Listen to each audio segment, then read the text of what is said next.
Blow them. Because we love them.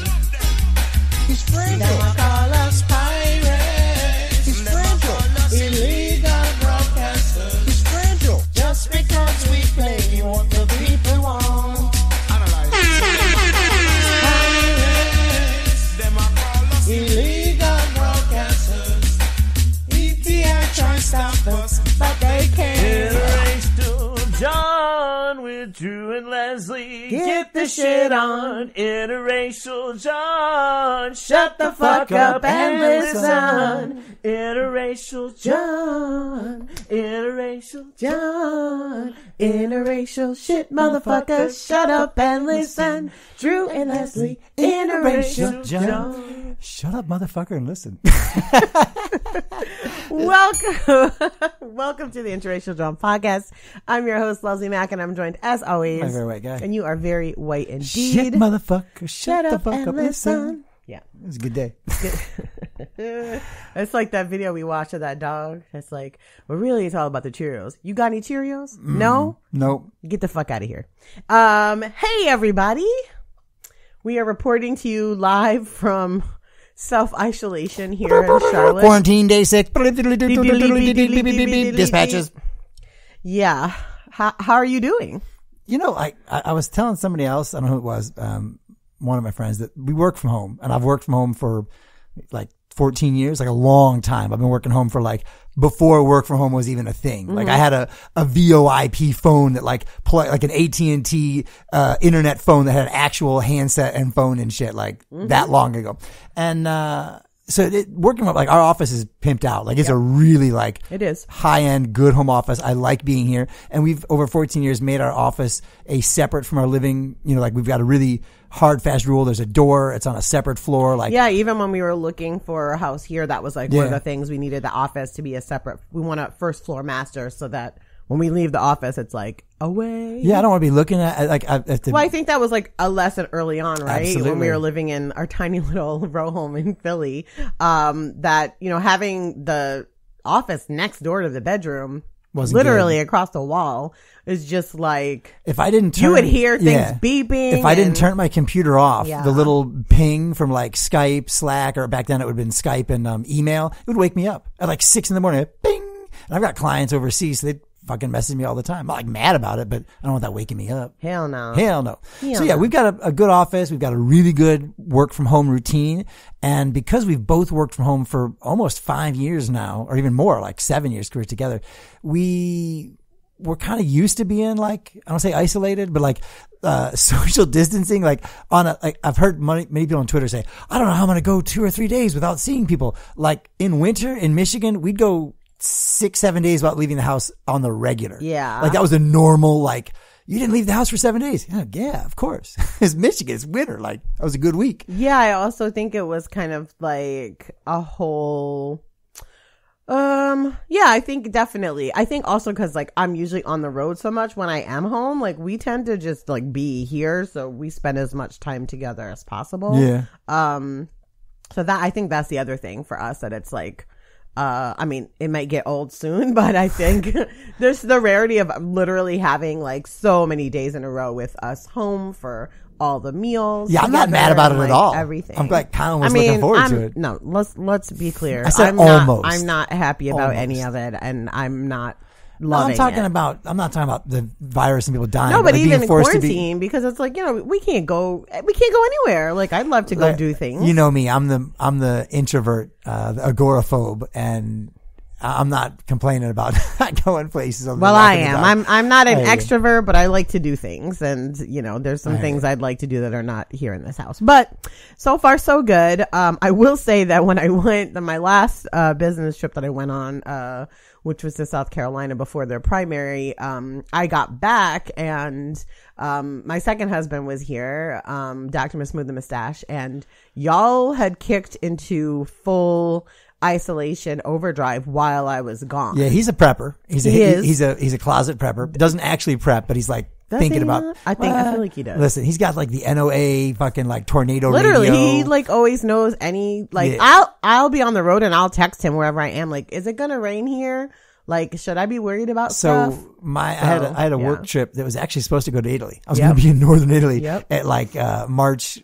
What was it? Was it in March? No, it was late February. February, yeah. like 26th, 27th. And I was supposed to leave somewhere like the 24th or 5th, and the day Yeah, before. the same week I was gone. Yeah, the day before the event, they canceled it. The day before I was supposed to get on the plane, Yeah, they canceled canceled it it, yeah. because they knew that Italy was getting shut down. Like they could see it. And at the time, I knew nothing of coronavirus in Italy. I didn't see, it hadn't been big news yet. It just started getting into Italy. They hadn't done any of the lockdowns yet. They just started like talking about northern Italy's having Basically, some Northern issues. Italy was the first to say like they were stopping public gatherings. Large. Yeah. That's what happened was that the city, Milan, was like, Correct. you can't hold an event of that size Correct. anymore. And that's what triggered you. So it wasn't even necessarily like a health scare. It was a practical, like, they've just said we can't hold this event. Right. So both That's me and, what happened. Me and Dr. Nasudash were like, well, let's look into this. Like, why is that? What the Like, fuck is What the happening? fuck is happening? And so I have to be honest, I was like, that's a big fucking deal that they're not allowing large gatherings. And he went right away. We got to stock up. It's going to come here. It's going to turn into a pandemic. There's going to be a run. He even said on toilet paper. He knew it. He fucking knew it. Yeah, he and so said we all of bought that like, stuff. we went into Target and it had to have been before March 1st. I think it was the biggest thing of paper towels we could find, as much alcohol wipes as we could find, all kinds of hand gels, sanitizing. The toilet paper, I literally bought like the mega rolls, and there's like the equivalent of 96 rolls of toilet paper. But we in our weren't closet. hoarding. You just bought No, one thing, I just bought one package. But yeah. again, this was like him doing this weeks in advance. Yeah, for sure. He definitely was on the front end. And so then by the time I got back here, y'all had stocked us up to the point where we weren't in need of like the basics, but needed a little bit more concentrated shopping Yep. for like food and making sure we had enough the things Snacks. we need to cook and have, a well-rounded palette of things to eat. Because I think one of the like dangers I think of quarantining, generally speaking, is that it actually is hard to pull off because people just get, even just with food, like eating the same thing every day, like all of those things. And that's a privilege, of course, but also it's just like, if we want to be successful in this self-isolation, we need to like know and have the things that are going to help us stay self-isolated. I mean, I haven't even left the house in like 3 days. Call a thing a so- thing. We know that this is going to impact marginalized individuals Absolutely. harder. And if you're living in an area that's already a food desert, Yep. fucking what are you going to do What now? are you gonna do? And the food you have access to at these Dollar Generals that be feeding folks in these food deserts, it's not meats and fresh stuff. It's, it's like processed and canned and shit. So yeah, I think it's going to be this seems like it could be months. And I think as it goes on, those things will become more of a concern, even for us. Like I've got a lot of privilege. Like I said, we work from home. We had enough in the bank that we can weather any sort of financial downturn. We could stock Not up. any, Well, but certainly this little bit of time. And we had enough to be able to stock To buy up foods, and not yeah. have to worry about waiting for money to come in to do Correct. that, which is a huge privilege. I mean, if you're working paycheck to paycheck or waiting tables, Yeah. you don't have that kind You of don't have cash flow. that. Yeah, But cash so flow. the second privilege that I'm really fortunate for is I've got a wife that knows how to make anything. Like I'm telling you, people are like hoarding breads, and I'm like, no, I get a 10-pound bag of flour. She makes bread. She made pizza dough last night. yeah. We've been quarantined for 4 days, and you've made 2 cakes, 3 dinners. Like I made better the last 4 days than I have in a while. Well, I think part of that is that's my stress, right? Like that's the thing I'll do Yeah. to make myself feel better. So part of it is that, for sure.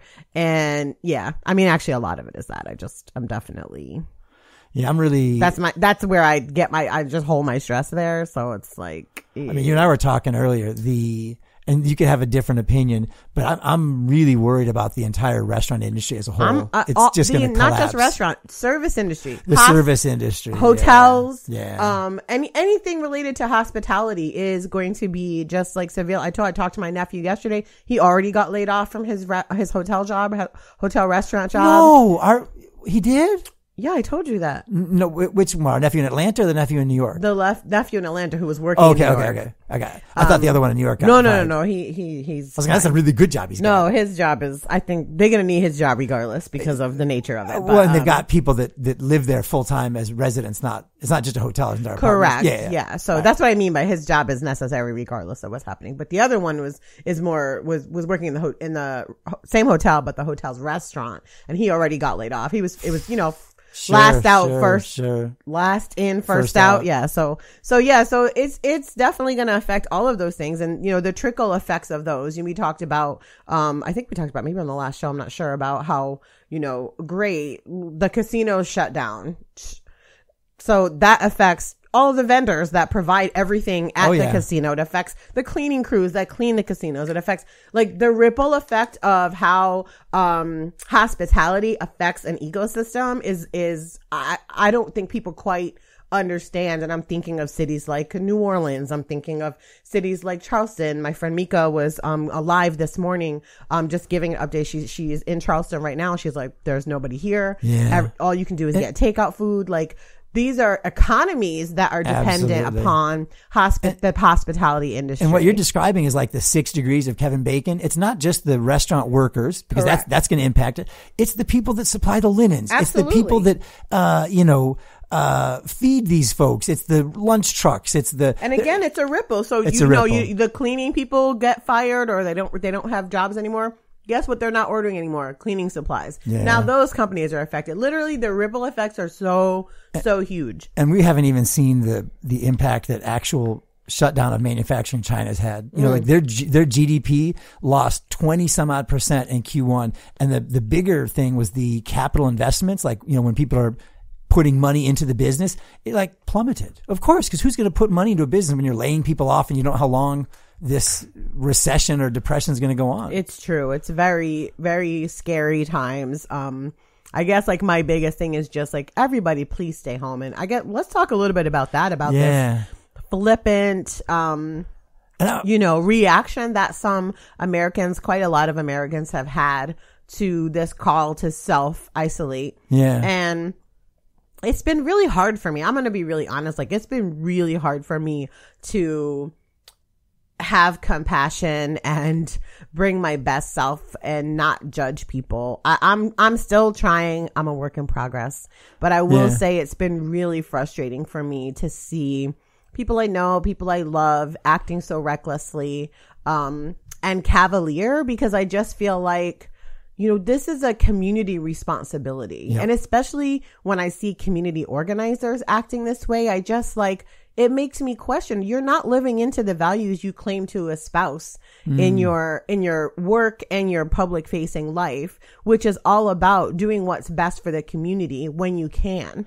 And so far, the ask of the community in America on the whole has been to refrain from recreational activities, to stay home except for times that you have to leave, which would be if you have to go to work, if you have to go to the doctor, if you need food and you need to go out and get food to do it quickly, if you need to go get prescriptions or go to the pharmacy for anything. So it's not even at the point of full lockdown and quarantine like is happening in Italy right now. We're not even there, as a country. There are cities that have imposed those types of things. The Bay Area just went into full quarantine. Teaneck, New Jersey, New Rochelle, New York. We've had some clusters where people, local governments have decided to. But on the whole, the ask is simply keep your ass at home unless you really can't be there, or you have to leave. And it's such a low bar. And it's literally, this ask so far is for, 10 to 14, potentially 20 days. The alternative is what we're seeing in Italy right now. And my prayers go out to everybody in Italy, because they're dealing with hopefully what we won't have to, which is a healthcare crisis of, the magnitude that they can't handle what's happening. And people are dying not necessarily from the virus, although they are, but they're dying from things that are not virus related, because the healthcare system can't handle renal failure, heart attacks, strokes, any elective procedures are already in this country canceled. Yeah. People are waiting for all of the things that, happen normally. We don't have enough beds. We don't have enough respirators. We don't even have enough oxygen here. So the healthcare system in America is already, not like it's taxed, but its capacity isn't limitless, and it's usually somewhere around the 70 to 80% full. We don't have, hundreds and hundreds of thousands of ICU beds waiting around. But I want to make a distinction, because people on the internet are stupid. They fucking, will go left with things. just to be really clear, Leslie's talking about the spring breakers in fucking Clearwater, Florida. Sure. In the water with, hundreds of other people. Like I said, I'm specifically talking about optional recreational activities. I just think it's such a low bar to ask. And I think the distinction is important because I did see a bunch of fucking shitty gentrifying white people yelling at folks in Brooklyn. And it's like, like I assume these are people that have to go to work, like you said, like, you and I haven't had this conversation, but let's talk about have to go to work. In my opinion, have to go to work includes a person living paycheck to paycheck that can't afford their rent, can't afford the food. Have to go to work includes anybody who has to go to work or they don't have a job. Have to go to work includes anybody who, if they don't go to work, will get fired or not get paid. Thank you. That is have to go to work. I just want to make sure we're on the same page. And my other thing about that is that we know that there is such a segment of the population that is in that specter. Like we already know that there are many of us that will not be able to self-quarantine. So when I see people who can doing recreational activities, that's where my blood pressure goes up. Because we actually need the people that have the option to actually be responsible so that we can allow the folks that don't have that luxury and that privilege to be able to go to their jobs and to feed their families and to do the things they need to do. Or people that work in sectors that are not going to be, if you work at a homeless shelter, you can't just stay home. Like that's a place where you need to go to work and you're working with the vulnerable population. The idea is those of us that have the privilege and the option to stay home, it's incumbent on us to offset the folks that do not have those privileges and to lean into the privileges that we do have and follow and fucking instructions and stay the fuck home. And your word offset's really good because I feel like that's what people aren't quite grasping. And we're seeing this already. We've seen in the news that atypical or asymptomatic people, meaning I might be contagious and have the virus, but I'm not, I'm healthy. My immunology is not compromised. I'm young, all the various factors. So I don't feel sick. That's the exact people that are going around spreading this unknowingly and making it very much harder for the people that don't have those luxuries of, immune system and youth and all this other stuff. But the staying home, I'm also surprised. I feel like here in our little suburb, it didn't click for folks until today. At least for me, I went out walking the dog and I think that's like, okay, I'm not interacting with people. It's just me and the dog. No, and I think you're practicing good self, mental health, social isolation, like, which is the distance you have from people. You're not in a closed space. You're not gathering with more than 10 people. Like you're actually following all those instructions. To that point on, I think it was Saturday, I saw multiple groups of people disc golfing. Like groups of people did together. Say that. I saw a soccer team of about 25 people playing. Yeah. A soccer game. I think groups of people playing disc golf actually might be okay. Here's my thing, and this is Smooth Mustache and I both had this language. If you are gonna engage with anyone at any point, it's almost like sexual, they talk about sex. You have sex with somebody, you're having sex with all the people they've also had sex with before you. And if you let somebody into your purview, whether that's disc golf or whatever, you allow them to break that 6 foot social distance gap, you might as well invite them to quarantine with you because that's what you've just done. You need to be so confident that they're maintaining the same quarantine and they're not currently contagious. So I think the next 2 weeks you'll find out where those contagious clusters are. You'll see people that are sick. It'll be easier, but right now you can't tell. So you just have to be a distance. But Saturday, nobody was doing it. I'm walking the dog and people are walking right past me, running real close by.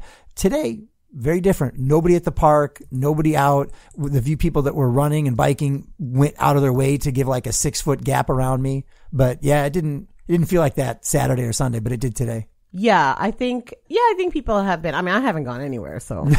Well, you've been. Just to be clear, yeah. I have not gone anywhere. But also, I think that it's kind of like, like I said, I think, we play cards here in the neighborhood with folks, and last Wednesday was our night to play, and I just was like, the person who hosts is like 70 years old, and we just texted her and we're like, Leslie was traveling recently. I just don't feel comfortable like putting her at risk and anybody else there, especially with cards, because it's like you're passing stuff around. Like literally, it's the exact scenario of passing stuff around. And here's the thing, and I just want to talk about this a little bit, and just break down why, what's going to be coming. And this is, directly from scientists, from doctors, and also from, what we're seeing in other countries that are about 2 or to 3 weeks behind us, right? So they are our future. We are their past. And so what has happened is, so the first cases in this country probably started about 2.5 weeks ago in earnest. So we had individuals that we knew came from China, came from South Korea, came from specific places. But as far as like actual, people that were getting the virus, it's about 2 weeks ago. And what we are about to see is an exponential growth in the number of people that are testing positive. So Friday we were about at 1,100. By Monday we had tripled that, and we're at 4,000. Right, so we're going to see every 3 days it's going to be a doubling of the numbers. And so what we're seeing now, this particular up ramp, really can probably be traced to about 100 people that were infected 2 weeks ago. Okay, so 100 people. We're now probably by today closer to 6,000. If I was going to make some estimates, I actually haven't looked at the news today. It's over 5,000. So so there we go. So I'm pretty close. And so what the ask was knowing that we can't stop this virus. Okay, there's no cure for it. There's no vaccine. Currently, we don't know about herd immunity, and that actually doesn't stop the spread of the actual virus itself. It just changes who's affected by it. We're seeing those first 100 people that had no idea that they were probably carrying this. They probably were asymptomatic, or if they had symptoms, they were mild at the time, right? So they were going about their business, getting on planes, going to just living their regular ass lives. And that's why we're going to see this exponential curve. So last week, the ask was for all of us to start social distancing and self-isolation. And so we won't see the effects of this time of what we're doing right now for another 2 weeks. We won't know how well we were able to affect the curve. We're talking about flattening it. So it's on the uptick right now, very steeply.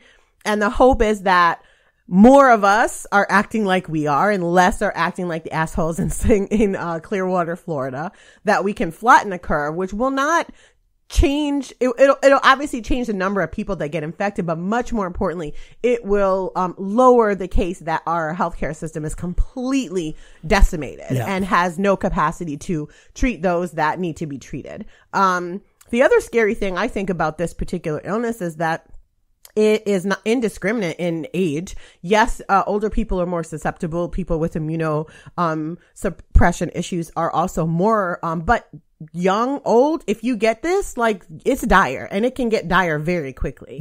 Also, even if you recover, like, you can have permanent damage to your lungs. It's a very scary virus. We faced them before, but I don't know what it is. This psychological thing. I hope more people are talking about it. This psychological thing of not being able to.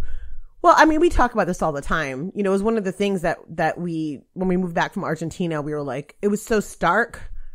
This idea of what your responsibility is to community abroad versus what it's like here. We came back and it was like a fucking culture shock. I just remember being like, oh, this is it. It's about just you and yourself and your family. You don't give a shit about anybody else versus in Argentina, everything is about the neighborhood, the community, everybody's all together. We're all doing things together. So I shouldn't be surprised, but I am disappointed to see people that call themselves organizers behaving in such reckless ways. It just, I don't trust you anymore, like, as an organizer, because I just feel like your behavior is so incongruent with the tenets of organizing themselves that I don't know if I can trust you or your work anymore. And that's a fucked up feeling to have, but that's where my head is right now. Yeah. I was talking with Miss Smooth Mustache and our other friend about that. I'm 40, I'll be 48 this year. And, although I was alive in the 70s, I totally missed the Cuban Missile Crisis. I completely missed the gas and oil lines and sort of the crisis of the 70s. I was young enough to kind of feel the 80s, but it really wasn't like anything we have now. And so from a standpoint of like the entire country barreling down and changing behavior, whether for war or for some threat, aside from 9/11, there hasn't been something like that in our lifetime. And 9/11 was. I'll have to disagree. So I have a very strong recollection, and this was very localized. So we had a water shortage in New York City. Yes, I would live in New York. Wait, can I finish my sentence? Oh, sorry, I thought you were done. No, I said we haven't had any sort of aside from 9/11, which kind of 9/11 didn't go on forever, right? Well, it didn't ask anything of us. Well, no, we didn't have to stop our daily lives. In fact, it allowed us to, after the shock wore off, people were asked to go back to their daily lives to spur the economy. So I think part of it's there's a whole large group of people that have never experienced something quite like this, just this significant of impact, the unknown of the duration of how long it's going to go, whether it's going to come back or if we have to do this again and again. So there's a lot that I think is adding to, at least for me, a very different sense of this moment. And as to your point, I'm sure people in Flint recognize this, feeling of catastrophe very differently. And so tell us about your experience in New York during the water crisis. Yeah, when I was growing up, there was a water shortage in New York City and New York State. It was pretty dire. We had several years of our water reservoirs not being filled by rain. We had a drought. And so, it was at the point of they were on the path to having to ration access to water. And in an effort to stop that, there was this huge campaign about saving water, not watering your lawns, yes, but also this huge cultural campaign around turning off the faucet when you're brushing your teeth, only taking showers and not baths and no longer than 5 minutes, all of these things that were slightly disruptive to the norm or asking you to change your behavior in a really specific way. And I remember it being such I just remember seeing it everywhere. When you went to the doctor, you got the message. We talked about it in school incessantly. Businesses were telling people about it. We got notes in our mailboxes. It was such a push of information that the cultural shift was very quick. I just became it almost was you'd get shamed if you were somewhere and you didn't turn your faucet off while you were brushing your teeth. I just remember screaming at my sisters, turn the water off, literally, because I had been filled with such responsibility or this idea that I needed to do something and that we were asked to do something because it was necessary. I wonder if I have that recollection. I feel like there might be something to say about the way we're all feeling and reacting and emotionally responding as a function of just the 24/7 news cycle, man. Yeah. Coronavirus is all you fucking hear. Mm-hmm. I can't have a conversation at my job without talking about coronavirus first. It's just not possible. The WHO has deemed it a pandemic. I don't know if there is a time where you're going to be able to talk about anything besides this for a while because of that. Yeah, and even today we had I'm doing some high level business development. We've got a client that's, Fortune 500 giant big client. We're trying to put things together. And so we're all working, but it's it felt weird. It literally felt I don't want to say why are we doing this? But it just felt like whatever we talk about wanting to do, nothing's going to happen until we get out of the coronavirus pandemic. Well, it's funny, I've had a few calls and I was supposed to put a proposal together for a potential client and I literally went to do it and I was like, is any of this stuff even gonna matter? And not even that it's gonna matter, but is anything that I would be working to do? Are people what's the point of it? What is our efficacy? Because I feel anybody that I would work for should probably be turning their efforts towards addressing the pandemic. So, and the needs that are going to arise from it. And so there's a level of it where you're kind of in this moment of, I'm doing work with Black Women For as an example. We have this survey out and I need to start sharing it and doing my actual job as a digital organizer for the collective. And I'm do I really want to ask people to fill out this survey about elections and, what issues are important to them? The only fucking issue that's important to them is this virus. So, it's just kind of a weird thing. And so the question is do you press on? Do you do different things? What are the ways in which we adjust ourselves to it? Which is a good segue, into a little thing I did this weekend called Netflix and Stay Still. I just had this idea last week of this was my real thought process. I saw people not actually heeding this call last week too, because they asked early last week. Monday was the first day that they were like, please stay home. And I saw the whole week that people weren't doing it.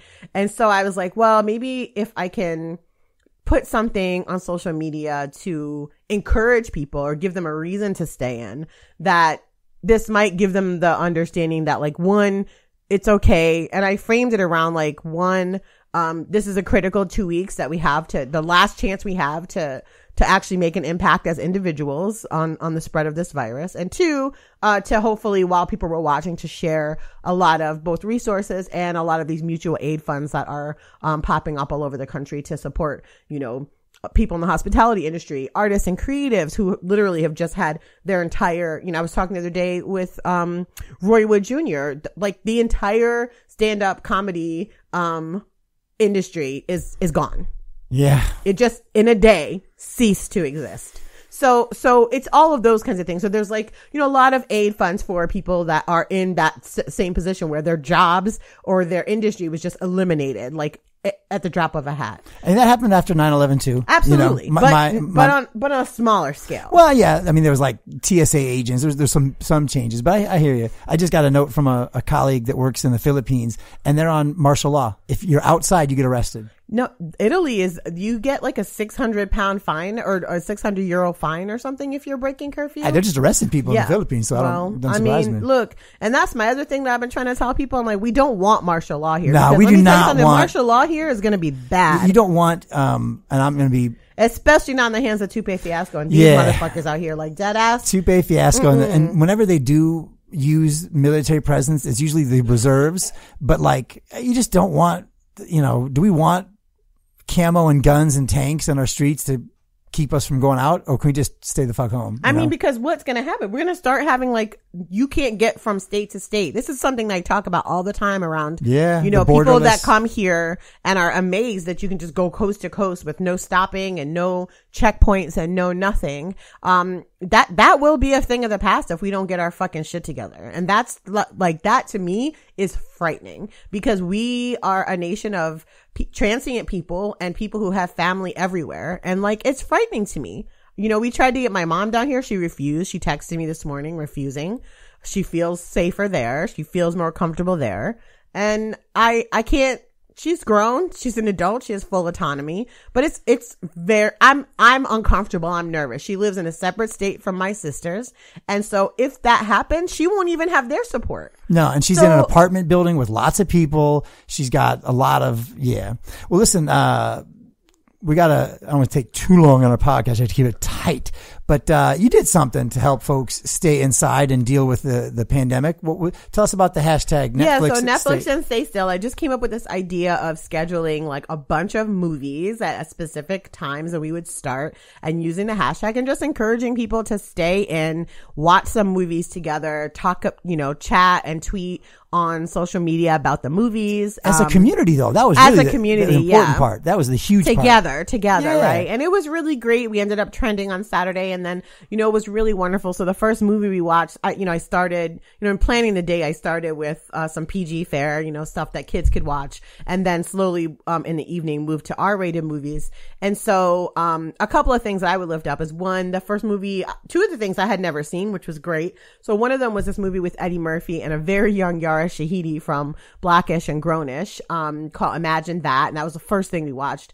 And Yara, saw that, we were doing this, and she reached out to me and she was like, this is so wonderful. I want to definitely make sure I amplify all of the funds. And so she literally live tweeted with us the whole movie and gave like all these like insider information, telling us like which scenes were improvised. It was really amazing, and I was totally shocked and surprised. And thank you so much to her. It was so sweet of her to participate and to encourage people to stay in and watch with us. I had never seen Imagine That. It was so cute. We were in Argentina for that period, so we missed a lot of movies. Such a cute Adorable. movie. Really enjoyable. Very cute, very funny. And then we also watched Into the Spider-Verse, which was amazing again. And just, honestly, that movie, it's the best Marvel movie. I don't know what else to say about it, but it just really is. It's so good. It's so beautiful. It's so smart. It's so witty. The music is incredible. The animation is sick. I just love it. It's such a great movie. And then we watched Always a Bridesmaid, which is a movie written by Yvette Nicole Brown. And she was really supportive. And I know her. She was another surrogate for Senator Warren. So we've been in contact over the last couple of months. We'll have to do a whole nother podcast about my surrogate life, because I think I have a lot to say about it, which will be very interesting to people, but we don't talk about that right now. But it did put me in like group chats and rooms with people that I normally wouldn't be. And so one of the connections I was able to make was to Yvette. And so I picked the movie because I went on Netflix and I really looked at movies that were Black centric or were made by Black filmmakers. And she wrote Always a Bridesmaid. And so I picked it because I hadn't seen it, and it was TV 14, so it was like not PG but not R, so it was a perfect kind of segue into the R-rated stuff, and I've been wanting to watch it, so it was great. And she was so touched that I chose it. She live tweeted all day. She live tweeted her movie. She live tweeted all of them and really got a lot of people to join in, and it was really great. And then as we got later in the evening, we started at 8 p.m. watching Harlem Nights, and a bunch of Black folks got like some Zoom rooms together and were watching the movie together in the Zoom room while we were all watching it communally as well, which was really beautiful and really dope. And then Purple Rain, and then Bad Boys, which we finished up with the folks on the West Coast very late. So it was a great, I was excited by the response. I think it went really well, and hopefully it accomplished what I wanted it to, which was like just giving people something to do, because it's kind of depressing if you're used to, especially on Saturday and Sunday, like just going places and doing things and being super active. And the funniest thing that I saw, though, was so many white people participating who had never seen any of these Black ass movies, which was really funny to me. Well, in a good way. I just thought it was hilarious. Like, you've never seen Harlem Nights, and you're like, oh my God, this is the funniest movie ever. Yep, it is. Truly. It was very good. So what did you think about it? Harlem Nights, the hashtag and the whole hashtag day. and I loved it. thing. I thought it was really great, and I thought it was. I think that was one of the days that I felt like people weren't taking it seriously. So I thought it was good, and that was like epidemiologists and the people are telling us that was the weekend, right? To really make the biggest impact and flatten the curve. If we all really, in fact, we didn't do so well. The fact that the chair came out, I think it was on Monday, said he wants to see more diminution of activity. We haven't done enough. And if we don't do enough, they'll take more action. So it was great that you did something that, had the outcome we needed as a society, people staying indoors and and you leveraged, a platform and a bunch of, movies that were out there to get people engaged and gave them a community. It was wonderful. I had a fun time. We sat here all day. Yeah. And I guess I didn't say this before, but the impact of Corona lockup, we've got all the supplies, but man, have I been eating. Everybody's, because I feel like you're bored, like, and where you normally would go do an activity, you're eating. I think I posted so much eating in my group chat. I was like, who ate 4,000 calories of their cash the first day? I need to start rationing the cookies. Good God. So it's funny, and I tweeted today that one of the things I've noticed is that the dinner time has gotten earlier since the lockdown. Oh yeah, used to be like 7 o'clock, 8 o'clock. Now it's like it's 5. You want to eat, like, literally, because it's just weird just having your whole everything kind of upended. So yeah. So I think I'm gonna have to leave in about 10 minutes. So let's keep it rolling. All right. You wanted to talk about the election and I guess Serge made an endorsement. By the way, an endorsement? Yeah. So Serge endorsed Bernard Sanders last week, and I just. Let me say this. Let me just say this. White people. Fucking white people. Literally. And this goes out to fucking Women's March, fucking Emily's List, fucking, what's that other, Now, all these hoes who endorsed Senator Warren the day before Super Tuesday. What the fuck is your point? Like, honest to goodness, what the fuck is your point? That Serge would endorse Bernie Sanders when he legitimately has almost no path. Yeah, it's too late to win the primary. I just shut the fuck up. If your endorsement is that fucking useless, one of the reasons why Black Women 4 endorsed so early is because we actually, in our meetups, one of the discussion points was we wanted to come out early. One, so that we could actually impact the campaign, which we were very successful at doing, and pushing them on things. You wait so long that you can't even affect policy or plans or the way that they're behaving in the world. What the fuck is the use of that? And then the second thing is, we wanted it to be clear that we were, this was a leap of faith, as all endorsements should be. I feel really strongly that I'm not really into individual endorsements, generally speaking. I just think they're not. They're not centered in community power and leveraging collective power in any way. And so the reason why Black Women For has been so near and dear to my heart, and why so many people have been pointing to it as a model of endorsement, is because we came together to make a collective endorsement for a very strategic and purposeful reason. I was under no, we as a collective were under no pretenses that whoever we were going to endorse would be the nominee, right?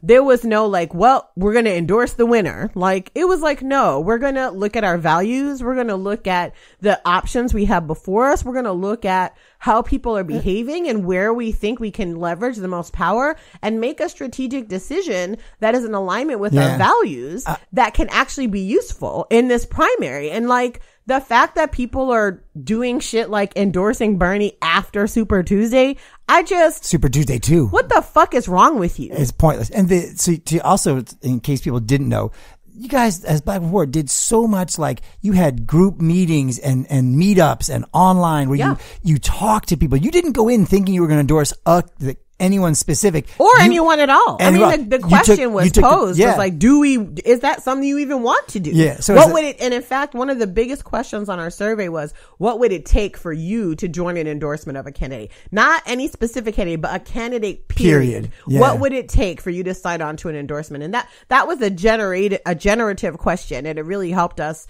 in our meetups as well, because it was one of the questions we asked.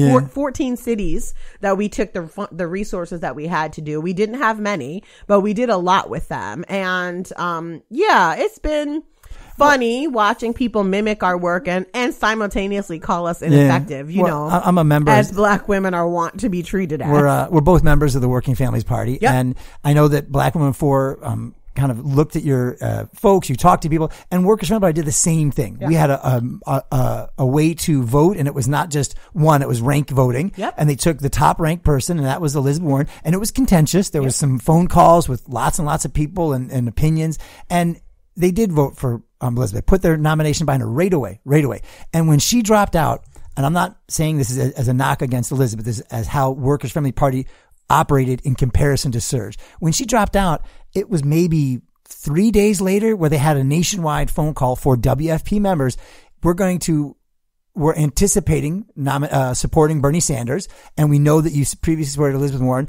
Get on a national call with us, and we'll talk to you about what your concerns might be and why we're supporting. So like they went about it in a way that was like, they're going to talk to their people. They're going to, get on board with their people. It wasn't, I don't know what Surge did, but to come out and like, in a lot of things, they're borderline inept, and I hate saying that, but to make your nomination, it almost is a disservice to your value. Like your political capital has been diminished because you gave this nomination as like a at the last minute. But also, Surge ain't got no fucking political capital, so I guess what's the fucking difference? And I know people that are in the organization, but all they've been is the most high profile place for white people to congregate that want to maybe feel better about race. I think the two things that I think Surge has done is, one, what you just said, and the other thing that they've been, I think, I would call successful in is in like crisis situations or when direct actions were happening, would be like checking white folks, right? Yeah. It's something that they do well in, even when the Charlotte uprising happened, I was here on the ground, working with some Surge folks, and they were really like holding down the things that they should. They weren't front lines, but they were like putting together medic kits and making sure people got food and like all of those kinds of things. So I don't say that Surge has not had value, right? And I don't say that they haven't had value in movement space, but I think this idea, when you move into a political arena and you're looking at an endorsement, like I just need people to do fucking better. That's what that's really like You know, the long and the short of it is I need people to do better. I'll say this last piece about Surge. I forget the chapter, but they had a chapter in someplace, a city or state, and I think it was Nashville. It might have been Nashville. But so chapters are their own entity. They can move.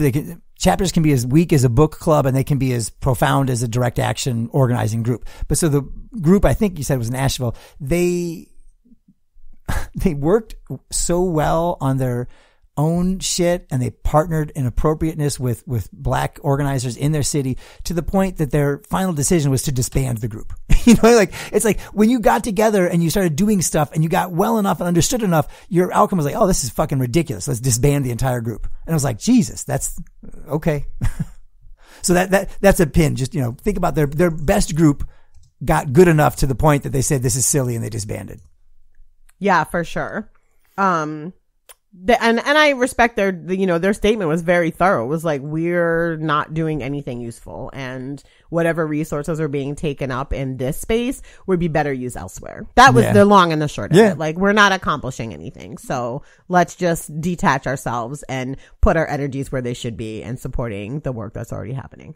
Direct giving Saves lives. Yes, they do. I did my last direct giving. It's, you know, I know you were mad because I was like collecting money for folks, but here's the thing. Mad's not the right. Don't say that. Okay, not mad, but whatever. You were just like, I thought you weren't doing it anymore. And I really am not. I really am trying not to, because it takes a lot of energy out of me, and I just, yeah, it's a lot. But I did it because while I was being a surrogate, I couldn't. And I had some specific asks that were really significant for 5 Black women. And I really was like, I can do this like really quickly, raise this $4,000, get it out to them. And so, yeah, I was doing that last week. But I will say, definitely, if you're, whatever city you're in, if you're in the United States, please look up the city and mutual aid, use the word mutual aid fund, and see what mutual aid funds are out there. There's a lot of them popping up. I'll share in the show notes a link to like a bunch of them all across the country in different states. But if you're looking for places to put your money, if you have a few dollars to throw in, these are perfect places to do. It's mutual aid funds work in a way that people can both ask for support and also give support. And so this is just like an old community organizing tool that is being deployed around the country because our federal government is not responding at all to the needs that people have with any speed or alacrity. So so just look that up. I'll include that in the show notes so y'all can take a look at it. And yeah, if you have a few dollars, $2, $3, $10, whatever you have, look to the one closest to you and just give there. They'll get directly to folks that need it and people that are directly affected and economically by this virus already and will continue to be. And also there may be some supplies or things that folks are looking for that you can provide. So I'll put that link in the show notes. Yeah.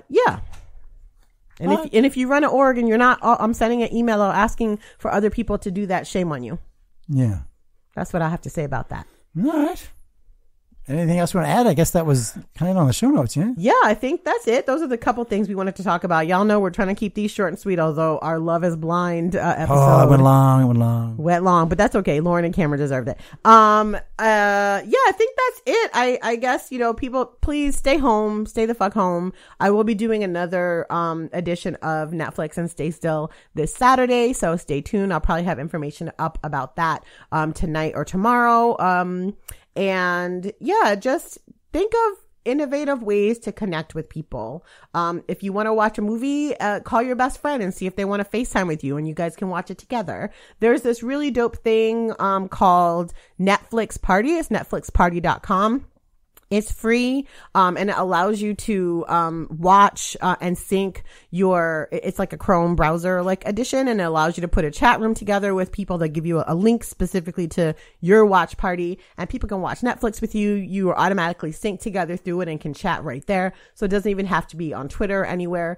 I encourage folks tonight. There's a really dope Feminista Jones put together a Black woman virtual happy hour. We're going to be in a Zoom room, just like having a drink with each other and hanging out. I I am putting together a Cards Against Humanity on Friday night. I think a virtual one. So I just would encourage people to do your best to stay inside if you can, to help offset the folks that can't stay inside, and also do your best to be creative in how you stay connected to people. You know, we're humans, and connection with others is a human need. It's just like breathing and air and food and water. We also need human connection. And so I just encourage people to think strategically, think creatively, and do your best to support each other through this crisis. And you know, we'll have more, I'm sure, as the weeks go on to podcast about. Maybe we'll podcast more because we're home. I don't know. Yeah, there might be some time. might be some extra episodes. Who knows? Who knows? Yeah. All right. That it? Yeah, that's it. Good night, everybody. High five.